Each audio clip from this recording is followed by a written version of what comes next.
What's up YouTube, it's Ryan from AnnihilatorMTG here, and I'm back again with some more Modern. This week, we're finally getting around to playing Living End. The two main Cascade decks have exploded in popularity ever since Modern Horizons 2 dropped, so let's see how well this deck actually holds up. There are a few reasons to pick Living End over the Footfalls deck, but the main one for me is consistency. A massive strength of Living End, even going back several years, is that the sheer number of cyclers allows us to churn through the deck with relative ease. So let's talk about our Cascade spells. We're running a full play set of both Shardless Agent and Violent Outburst. Shardless Agent has the advantage of being both blue and a creature, and in this deck, that matters way more than you might think. As for Violent Outburst, it being an instant allows for some ridiculous turns with multiple Force of Negations leveraged to protect our combo. I cannot stress how powerful this is. Truth be told, it borders on being unfair. We also happen to be running a full play set of Grief. I've seen debate on whether or not this card is worth including. I'm sure both arguments have their merit, however, we want to maximize our interaction whenever possible, so this card is incredibly appealing. There are going to be instances where it's stranded in your hand, but uniquely, it does make any Living Ends we draw slightly less dead. And of course, it would be a huge mistake not to mention both Subtlety and Brazen Borrower. These cards play double duty in both buying us a little extra time and being capable of closing things out solo if our graveyard gets exiled. Overall, the success of this deck is going to hinge on us leveraging its Game 1 strengths and mitigating its weaknesses in the post-sideboard games. Pre-Modern Horizons 2, that might have been more difficult, but nowadays I'm confident in the silliness of this build. So let's not waste any time here and hop straight into the first match.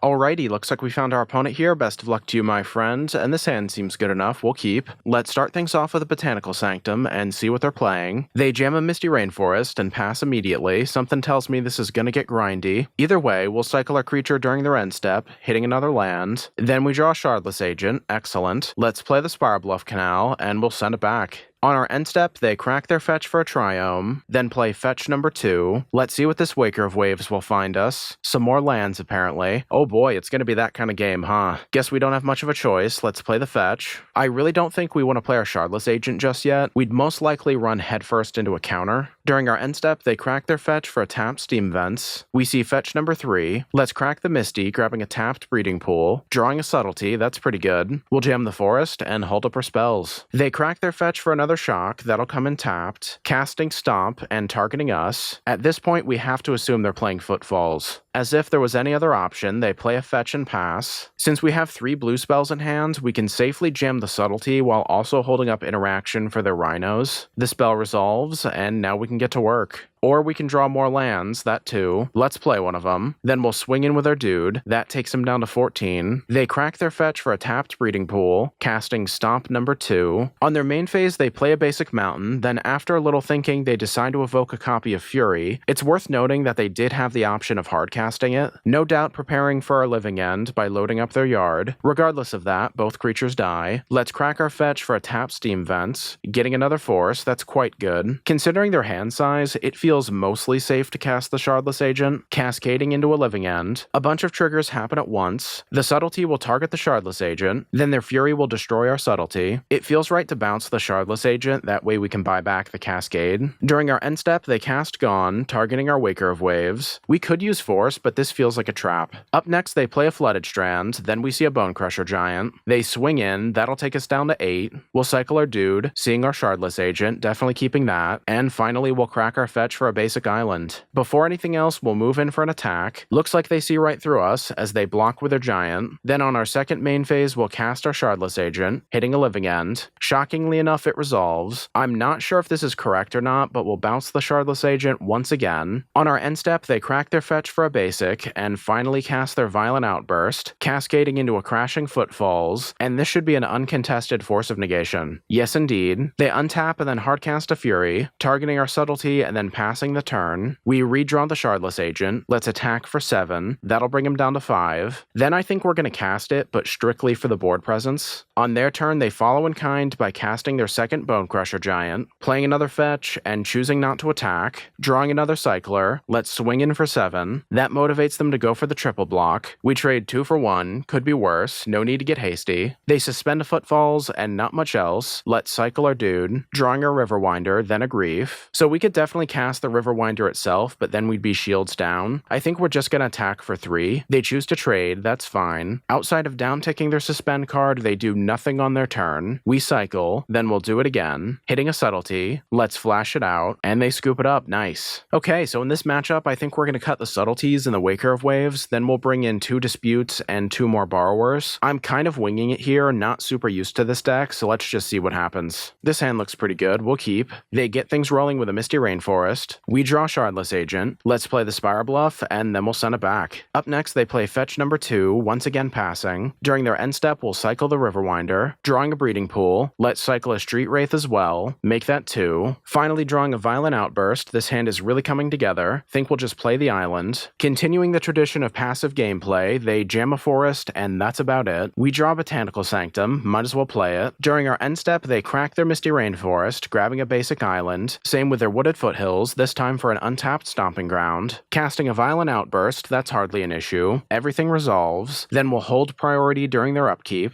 Since they didn't fetch for Steam Vents, we should be safe from Force of Negation, so let's cast the Violent Outburst, hitting a Living End. And we completely forgot about Endurance, jeez. I'll tell ya, it's shocking how good these Evoke cards are. There goes our graveyard. Their Rhinos die, and their Endurance comes back, this time targeting themselves. Man, and they Windmill Slam a Blood Moon, that's gonna be hard to beat. Followed up by an island. At the very least, how they were fetching was a little bit of an indicator about the Blood Moon, but me forgetting about the Endurance is the main issue. To add insult to injury, we draw another land. Let's play it. So now the game plan is to bounce the Blood Moon and hope that we can do something with our mana, but at best, that's temporary. If we can't do anything with that time, we're effectively dead. Up next, they play a basic mountain, then swing in for 3. That'll take us down to 13. On their end step, we'll Petty Theft the Blood Moon, then we'll fetch for Steam Vents. Sadly, we can't get a basic forest with this, but it is what it is. We untap, then they immediately cast Ice, targeting our Botanical Sanctum. That's annoying, but not the end of the world. Drawing Shardless Agent number 3. Can't say I'm super happy about it, but we'll cast it regardless. Hitting a Living End and clearing the board. Essentially, we're on a really inefficient zoo plan. They play and crack a Misty Rainforest, finding themselves a Steam Vents, recasting the Blood Moon, and finally jamming their own Shardless Agent, which we 100% cannot beat. Oh well. Okay, that was butt ugly. I still like the full playset of Borrowers, especially since they're leveraging Blood Moon. However, I think we should swap out the Disputes for the Subtleties. Being able to deal with Endurance is going to be essential for this matchup. Yep, that looks good. We'll submit. Wow, this hand is horrific. Good lord. Let's try that again. Okay, this is better. We'll keep and ship the Borrower. Let's get things started with the Botanical Sanctum. They go with the tried and true Misty Rainforest. During their end step, we'll cycle a Riverwinder, hitting a Force of Negation. Make that 2. We'll play the Scalding Tarn. They crack their fetch for a basic forest. Kind of worried about Blood Moon, but we do have a ton of interaction. As is tradition, they play their fetch and pass. Let's cycle our Street Wraith, drawing another Grief. Then we see a Curator. We'll cycle that at sorcery speed because we really need to find a land. Although I suppose Subtlety isn't too bad. Since we have the time, it should be okay to evoke Grief. In response, they crack their fetch, weirdly enough grabbing a basic mountain. That's interesting. I guess they wanted to cast Dead. Kinda weird though, since the Grief was gonna die regardless. Oh, I see, they evoke an Endurance. Smart play from our opponent, I think they've done this before. As annoying as this is, I think we have to let it through. There goes the yard. Let's see what they've got in hand. We see a single Force of Negation and 3 lands. That's kinda brutal. Up next, they play a Stomping Ground untapped. That can't be good. With that said, they send it right back. The slowness continues as we fail to draw land yet again. Brazen Borrower is kind of nice at dealing with Blood Moon and stuff, but that's not really what we need right now. They play a tap Steam Vents and nothing else. As we draw an Architect, let's cycle that at sorcery speed. Drawing a Shardless Agent. If we ever get a 3rd land, we'll be on fire. During our end step, they flash out an Endurance. Seems kinda greedy. There goes our 1 creature. They play a land and move into combat, attacking for 3 and bringing us down to 15. On our upkeep, they cast Ice, tapping our Sanctum. We draw Curator. Alright, enough is enough. Let's crack the fetch, grabbing a Steam Vents. Then we'll do a Desperation cycle. That didn't exactly work, but at least we can cycle it next turn. Trying to stay optimistic here. Without hesitation, they swing it immediately. That'll take us down to 9. Then they suspend a Footfalls and send it back.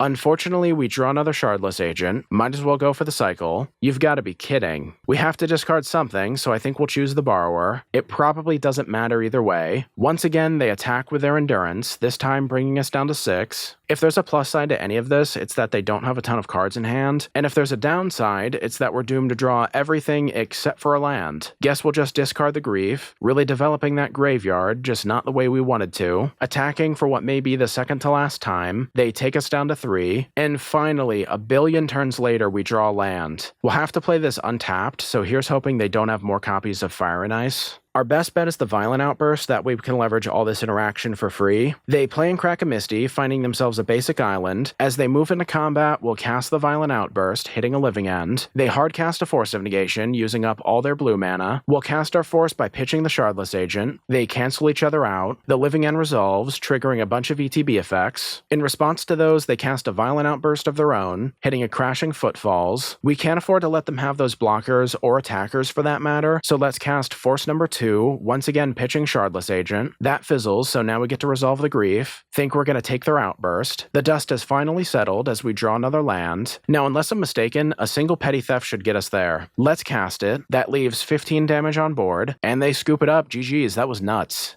Okay, looks like we found our opponent here. Best of luck to you, my friend, and this hand seems quite good. We'll keep it. Let's start things off with the Botanical Sanctum and see what they're playing. They lead off with a tap Steam Vents. On their end step, we'll cycle a Riverwinder, hitting a Waker of Waves. Then we draw a Violent Outburst. Things are coming together. So long as we hit another land, we should be set. Speaking of which, let's jam the Forest and send it back. Up next, they play another fetch, passing straight away. For the sake of card selection, I think we should cycle the Waker over the Riverwinder. No lands, but we do see another Force, could be worse. And there it is, we hit a Steam Vents, let's play it. You know, this might be one of the safest hands we've ever seen. It would be unspeakably difficult to lose from here. They keep things reactive as they play another fetch. Moment of truth, let's cast the Violent Outburst. Wow, and they just scoop it up, not even a little bit of interaction, that's certainly strange. In terms of sideboarding, we're kind of flying in the dark here. One thing that might be wise is to cut the Subtleties for 2 copies of Mystical Dispute. This gives us some counter protection while not overcorrecting. Yeah, that should be fine.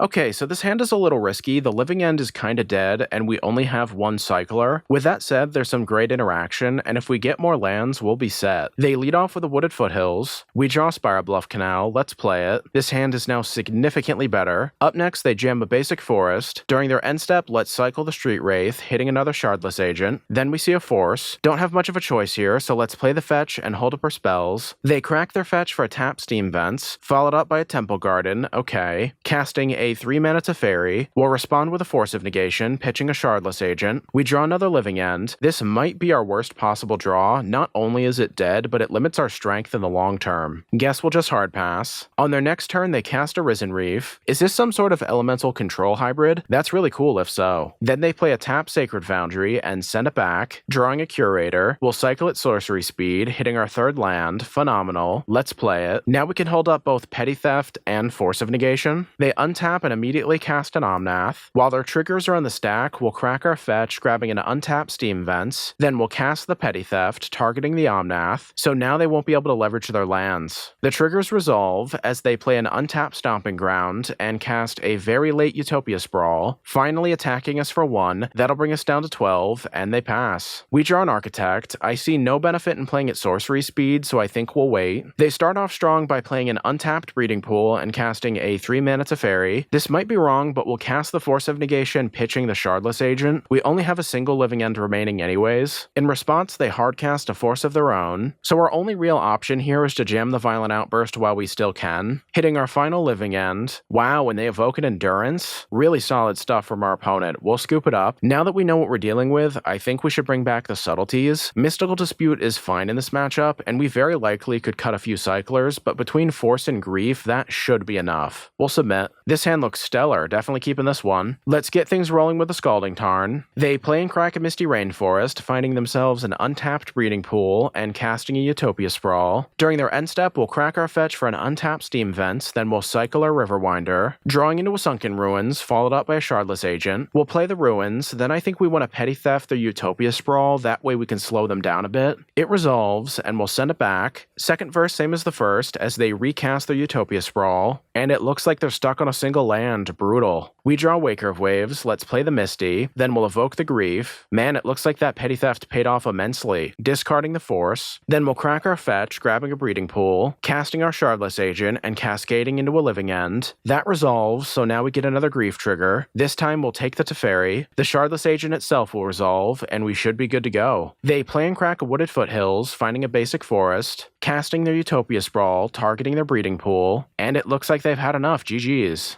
Okay, looks like we found our opponent here. Best of luck to you, my friend, and this hand seems more than good enough. We'll keep. They start things off with a basic island into a Hedron Crab. In response, we'll evoke the Subtlety. That should buy us a little bit of time. We draw a Riverwinder. Let's play the Botanical Sanctum and see what else they got. Up next, they recast their Crab, followed up by a Polluted Delta. We mill 3, immediately cracking it for a Watery Grave, milling us again, and finally casting a second Crab. This more or less solidifies that the Subtlety was worth it. On their end step, we'll cycle our Curator, hitting another Riverwinder, make that 2. Hoping to avoid fetching, we'll cycle at sorcery speed, drawing another fetch, don't have much of a choice, so we'll play one. Cracking it immediately and grabbing an untapped Breeding Pool. Seems like we avoided Archive Trap. With that said, they jam a Field of Ruin, activating it and targeting our Breeding Pool. Let's cycle in response, drawing a Force of Negation. This might save us. Grabbing a Forest, then we mill some more. Finally, they cast a Visions. I see no reason not to force this. We draw Living End. Hopefully it's not the last one.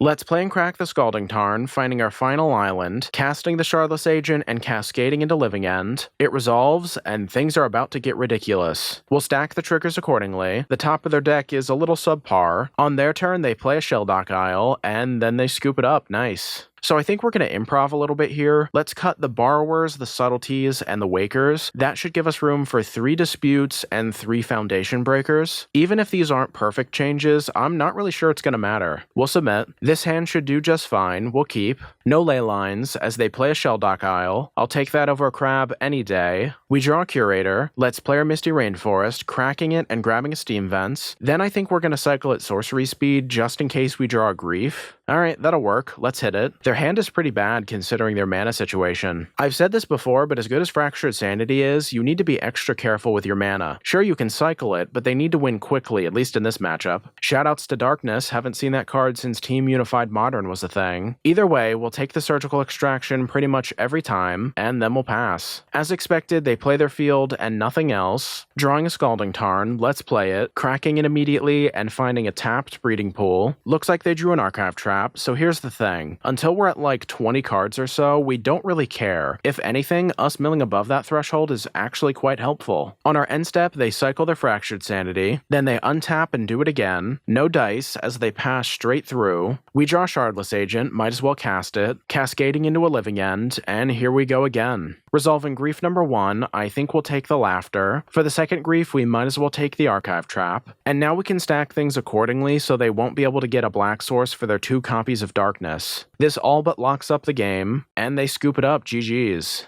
And there you have it. Living End is about as ridiculous as one might expect. Now that I've actually played the deck, I really respect its strengths a lot more than I originally did. It does make me excited to try out the Footfalls variant to see how much better or worse it is, but only time will tell. In the coming weeks, I'm unsure about what decks I'll be playing. I've been toying around with the idea of revisiting previous builds, but if you have any suggestions or want me to play anything new, by all means write a comment and I'll be sure to give it some thought. If you like my content, feel free to like, comment, subscribe, and hit the bell icon. This stuff really does help, so thank you, and as always, stay safe out there and have a good one.